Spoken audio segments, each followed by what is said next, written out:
लेकिन मनीष जी, इंडिया गठबंधन बना तो तब भी एक साथ क्यों नहीं विपक्ष एकजुट हो रहा, जो आप कह रहे हैं कि आना चाहिए?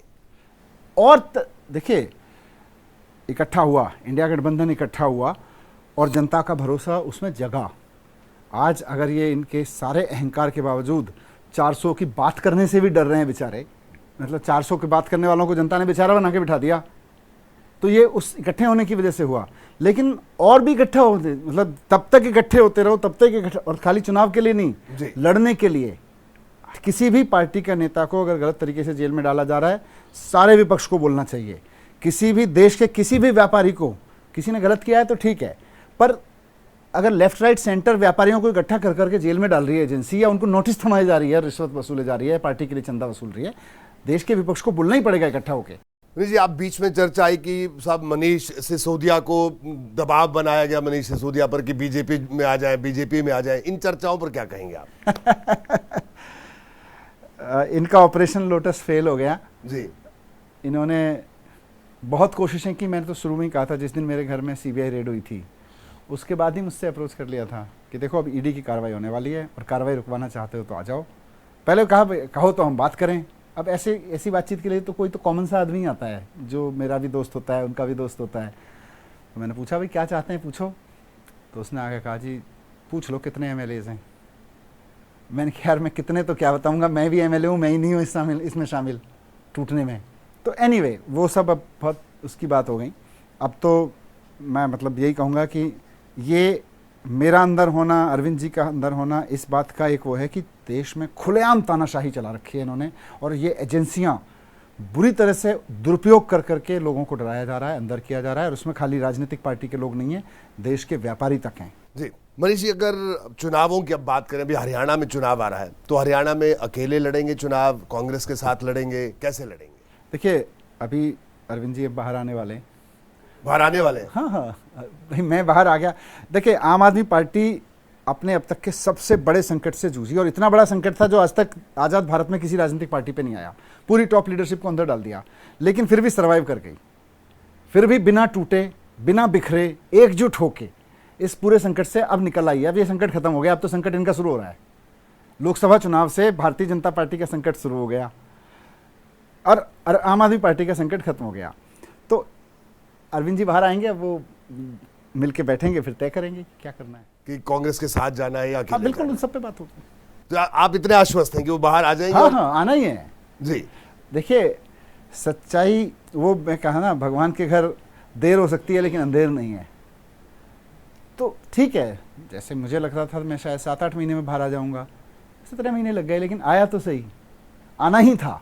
वैसे अरविंद जी के बारे में मैं कह रहा हूँ कि आ तो उनको जाना चाहिए था 3 महीने पहले ही, लेकिन फिर इन्होंने जैसे ही ईडी से बाहर आने की बात हुई, सुप्रीम कोर्ट ने ईडी में बेल दे दी उनको, इन्होंने तुरंत उनको सीबीआई में अरेस्ट कर लिया। उनको लगा अरविंद जी बाहर नहीं आने चाहिए। तो मनीष जी अब ये बताइए, आपकी आप उप मुख्यमंत्री थे जब जेल गए उससे पहले, तो अब दोबारा उप मुख्यमंत्री कब बनेंगे, ये भी सवाल सबके जहन में है।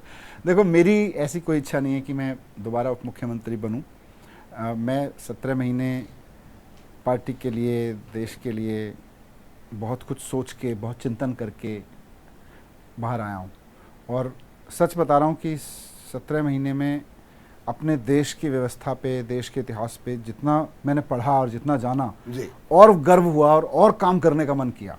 अब उस काम को मैं अगले कुछ महीने पार्टी में नीचे सड़क पे उतर के करूं, उस काम के लिए काम, या सरकार में रह के करूं। मैं जब बाहर आया तो इमीडिएटली मुझे लगा कि मुझे कार्यकर्ताओं के बीच जाना चाहिए। जी। मैं चल पड़ा, मैं कार्यकर्ताओं के बीच यात्रा कर रहा हूँ, लोगों से मिल रहा हूँ, पद यात्रा भी करूँगा।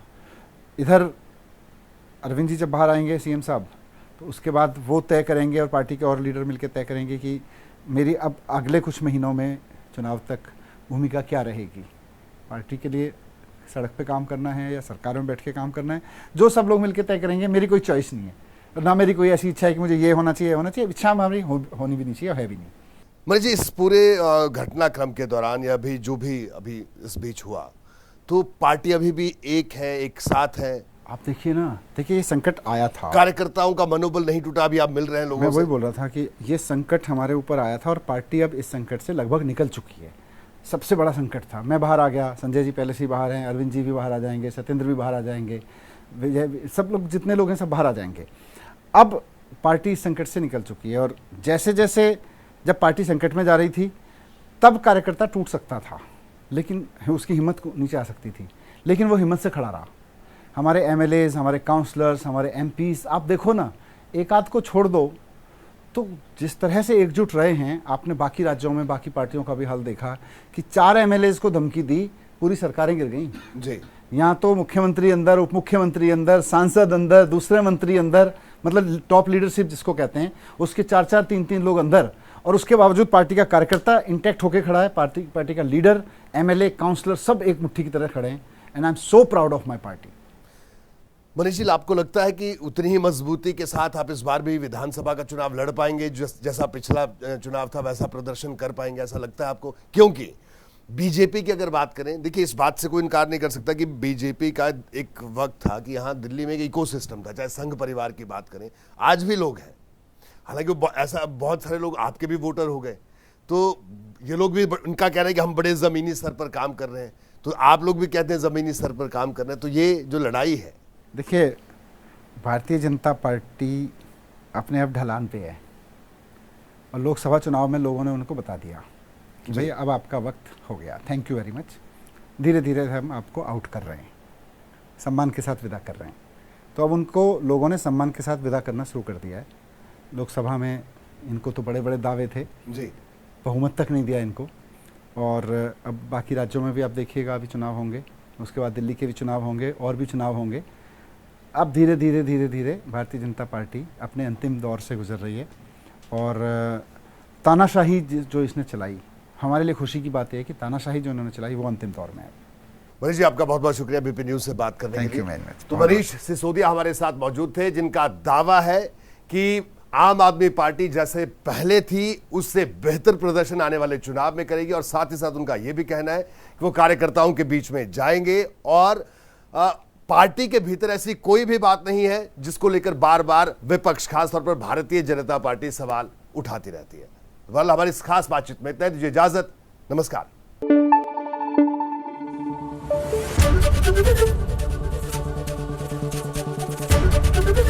एबीपी न्यूज आपको रखे आगे।